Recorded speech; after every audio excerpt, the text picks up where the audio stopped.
So we're here with Mario Francisconi. Joe Gumany is going to join us in a minute, but we are doing some limoncello, and Mario is going to walk us through how we do the limoncello. We actually have a final product, well, a semi-final product right there.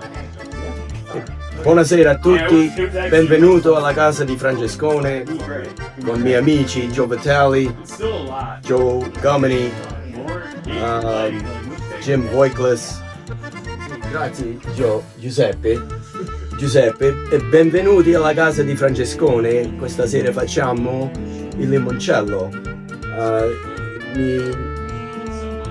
Everybody tries to make limoncello, whatever your recipe is. God bless you, and do it the way you'd like to do it. I constantly ask people how they make it. I tried my limoncello the way I saw on a YouTube video, and it came out very good. And depending how sweet you like it, how much sugar you put in it, what kind of alcohol you use, we are going to use 151 grain alcohol. You can use vodka, you can use 191 grain alcohol, but what you are doing, as you can see here, is you are peeling the lemons by just trying to get the yellow off the lemon. Very little of the white, if any at all. It's very difficult to do, but again, we are amateurs here. We are doing this for relatively the first time, maybe a couple of times after this, and we let it soak inside the alcohol, as you will see here. I will put it in my cellar. It will be in there for several weeks, and you'll see the alcohol will start to turn yellow, the liquid will start to turn yellow, and we will mix it with sugar and water, and everybody will have a limoncello bottle to drink. It looks similar to this. This is actually the lemon juice, so we don't waste the lemons. Fully sustainable show here. Yes, it is. And you told us you could use 151 or you can use vodka, 190. 191, or you can use vodka. A lot of people don't like the very strong. But you prefer the 151? 151 I prefer. Not too strong, not too light. It's a very enjoyable drink, however you want to drink it. Drink it chilled. You can mix it in a spritzer. But again, all in all, what this is all about is being here with my friends. It is about friends and Joe. That I'm bummed. The thing I was going to talk about too is, if we were just talking about this offline, was about the lemons. So the one thing I was surprised when we visited Italy is how sweet the lemons are and how large they are. My experience when I was in Italy, and you said it was similar when obviously you were born there. They're the size of like small grapefruits, kind of not that big, but a little bit bigger than this, maybe about this big around, and they're sweet inside. So Italians put it in just about everything, especially Southern Italians, in the food and drinks, desserts. Absolutely. The zest is everywhere, and it doesn't taste like the tart lemons we know. Tell us how the type of lemons you got here and how and where you got them, and they're bigger than normal. Yes. Shout out to Paul Chupa and Chupa's Marketplace in Parma, Ohio. I went to see Paul, and he provided me with the organic lemons from his marketplace. They're beautiful, and we use them. I did purchase about a case of lemons from him, and we are here to make the limoncello. And I also promised Paul I would bring him a sample. So Paul, I promise I will bring this to you. I will share this with you. So I promise. And what makes those special compared to like if I just went to some random getting them from produce? You want to try to get organic lemons only because the wax that are on certain lemons, if they're real shiny, we made sure, even though these were organic, we did wash them off. Jim right here is now squeezing some lemon juice right behind us. You may not see him, but we are not wasting anything. So talk about the process. Like, what do you have to do to make it? So this one, in this, again, everybody has their own recipe. So please don't, if it works for you, wonderful. 13 lemons to 1 liter of grain alcohol, and later on we will add about 1.25 liters of water. So we will put the lemon peels inside a sealable container, just like this. This is just a big mason jar. Mason jar with a nice sealable, and it's glass, so make sure it's glass. You don't want to use plastic. And we'll add the alcohol, in which we are doing here. Where's Chupa's located, by the way? Chupa's is located in Parma, Ohio, on Pearl Road, near the intersection of Pearl and Snow. Perfect. And awesome produce. They have a full deli, small grocery store, all your meats, steaks, beef, pork. Excellent service, great people. So if you guys ever have an opportunity to go to Chupa's Marketplace, please go. Mention Suburban Bourbon, that you saw it on Suburban Bourbon, and let them know that you were there.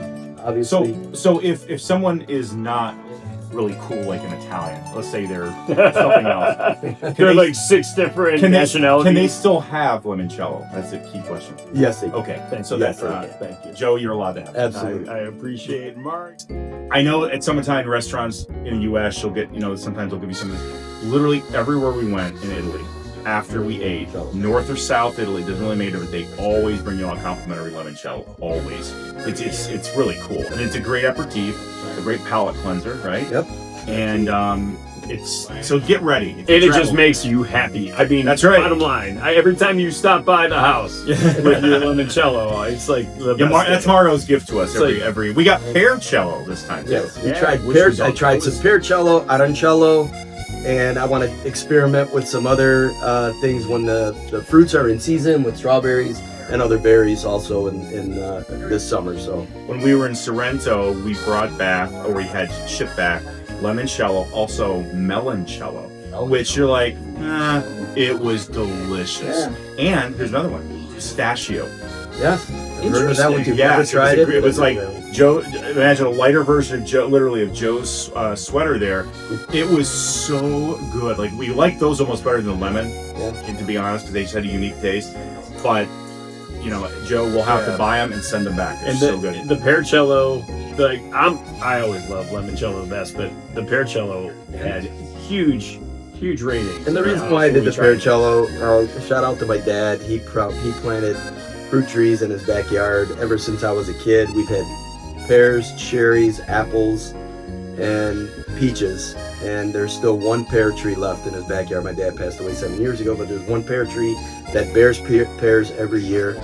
So my mom gave me a whole bag of them, and I tried to make it, and I made it with vodka, so it wasn't very strong. But again, it's just something sentimental to me. You can say what you want, how you feel, whatever. I have my own thoughts on how I do things and why I do them, for the enjoyment of myself and my family, my friends. And that's why I do it, and it tasted great, so we appreciate it. Thank you. absolutely love it. So real quick, tell people the story of what your dad would do with the lemon tree in the winter. So in the wintertime, usually they would bury it in the soil, but that's a lot of work. And you would bury it and cover it with leaves, straw, burlap, and then cover it with dirt. But that's a lot of work. So my dad had an attached garage, so we would wrap it up in blankets and insulation. And typical Italians, they put it in the corner of the garage, and they would never open up. They would never open up the door, because if they get a wind to it, they would say that it would hurt it. It would kill the plant. But those plants go dormant in the wintertime. They basically go to sleep.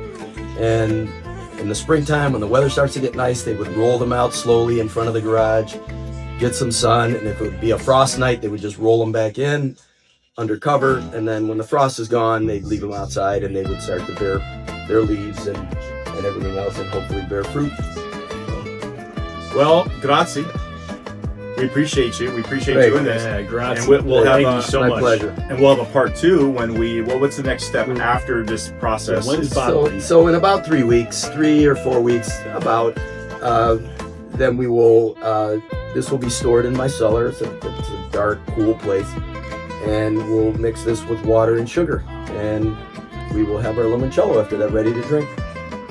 And it's amazing that your wife lets you do all this, Kim Francisconi. She's a saint. I mean, I would say if anyone's interested, Mario will do this every weekend. For anyone, and the way it works, you just stop by, you walk right in. And Kim Francisconi in particular loves you walk all over the house with muddy shoes. She doesn't care. She's that kind of cool wife. So stop by Mario's place here in North Ridgeville. Shout out to all our wives because they're wonderful. They are. All of our wives. They deal with all three of us. So Yes, they do. they're saints. Well, anyways, thanks again. Absolutely. We really appreciate it. Absolutely. So look forward to part 2, and in about 3 weeks we'll add an addendum to this video, and we'll be able to sample our finished product. That's right. Thank Forza Juve. you.